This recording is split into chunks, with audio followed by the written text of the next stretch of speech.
It's always fun to talk about music and then share the conversation. Arrow.net, ARROE.net. We are unplugged and totally uncut with Joshua Vacanti from NBC's The Voice. I'm doing great. I'm super excited to be here. Man, I'm excited to see you on television. Boy, that's kind of equal. Yeah, it's been a dream of mine to be on a show like The Voice, and I'm still like pinching myself that it's all happening. I'm so jealous because when I was a kid with a microphone in my hand, I didn't have that opportunity to reach out like that. The only thing I had were 45s, cassettes, and 8-track tapes, and I love the idea that creative people get that stage these days. Yeah, it's been, like I said, a dream of mine for a long time. It's been a door that I've been trying to open pretty much my whole life, and I actually kind of got discouraged. For a long time, I was auditioning for shows similar to The Voice and just hearing a lot of no's, and I kind of took a back seat and then let that go for a little bit and just kind of focused on my love of music, my love of singing.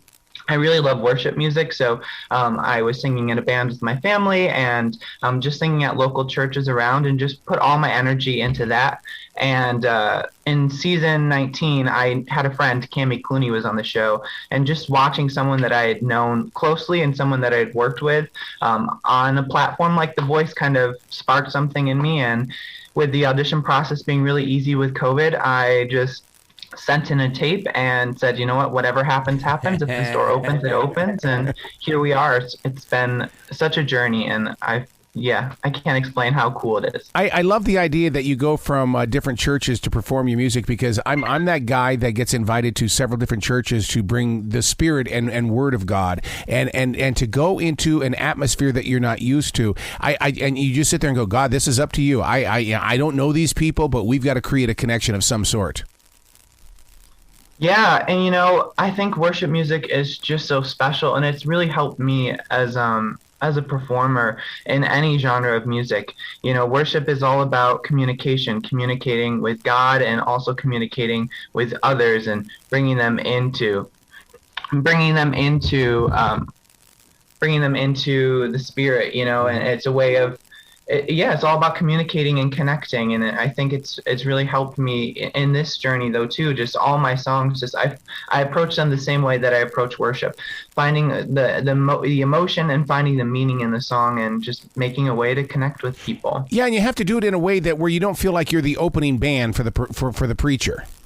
Exactly. So I think but you just kind of got to let all those things go and not focus on that. Your main focus just has to be God and just letting him use you through the music. So I feel like a lot of times if I'm going to lead worship, it's just about eliminating all those thoughts and eliminating things that make it about me and just making sure it's all about him. So where do you find your inspiration? And the reason why I bring that up is because I'm with Elevation Church, and Elevation Worship is just I love my band, my church band and stuff like that. Where do you find your inspiration in that? I think I find my inspiration for worshiping really comes from my uncle. Growing up, when I was younger, my uncle, he led the worship team at my church, and he was kind of the first person that really introduced me to worship music. And he had seen a gift in me and had me singing on the worship team and the choir and stuff like that. But having that someone that had such a passion for worship and had a passion for the Lord, and seeing that and recognizing it at a young age and having him kind of mentor me, I think really is where I draw a lot of my inspiration even today. So now one of the things that I find as an inspiration from you is the fact that you are a tenor. And so was I in high school. But the problem with being a tenor when I was in high school was, we're going to put you in barbershop. And I was never comfortable with that. I'm so proud of you for being so strong with your voice. Yeah, it's been, it's something that's very recognizable with me. And, growing up, it's like, especially when I was in like high school and choir and stuff, when teachers found someone that could sing as high as me and was like a true tenor, it was right. Like the heavens opened up for them. They were always super, super excited. So yeah, I'm just glad I'm blessed with this gift. And yeah, I'm super excited with all the things that I get to do with it. One of the things I really wanted to talk to you about was that you work very closely with students with drug prevention. I in my career of radio, I've done 337 DARE drug conversations and speeches. And so when I hear that you do drug prevention, dude, we're on the same street. Yeah, it's something that I actually fell into by accident. I had never gone to school for it. I went to school for music, and my sister was working for an agency, a not-for-profit agency called the Prevention Council in Buffalo. And then she ended up having to leave the agency. They had an opening. I applied for it. I actually applied for a different position than what I'm actually in. I wasn't applying to teach.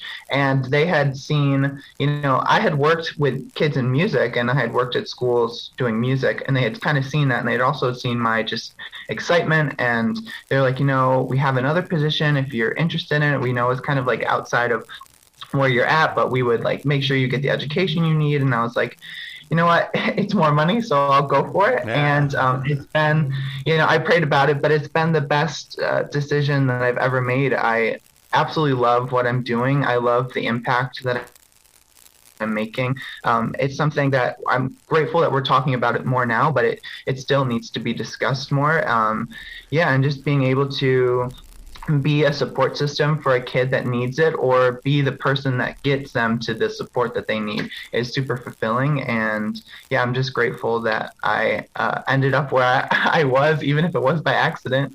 I really enjoy that whole world. I'm going to give you a Stephen Furtickism right now. It was not an accident. God knew what he was doing. Yes, exactly. Joshua, you got to come back to this show anytime in the future. The door is always going to be open for you. Oh my gosh, I would love to. Thank you so much. You be brilliant today and enjoy the ride talking with all the jocks across the country, okay? Will do. Have a great day, guys.